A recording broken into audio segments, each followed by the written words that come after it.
His presentation really foregrounded strengths as opposed to weaknesses, and positives as opposed to negatives, and celebrations as opposed to guilt.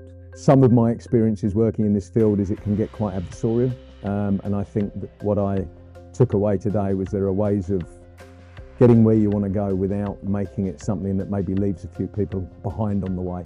A lot of the times the DEIB work is approached from a place of guilting or shaming, and so it's really important to bring everybody on board. Just because you're in an international school doesn't mean you automatically become a global citizen. He disarms people in this conversation and allows us to, on the one hand, really see our differences, and on the other hand, see our similarities. And as he said, it's that fine line between the two where the real work happens.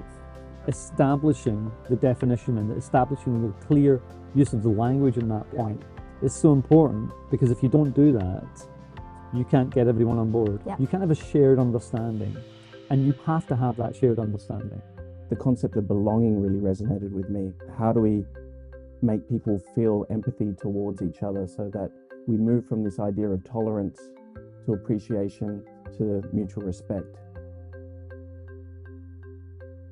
Every conference I take one thing away, and I think today gave me that thing to take away and actually do in schools, and I think that's really important. Great new examples, I feel like he keeps really up to date on the research, and the research is grounded in what's actually happening in schools. Diversity is going to make our schools better. It's going to make our students more equipped for the world. It's going to make our schools better learning spaces. It's a bit of a no-brainer, that one, actually.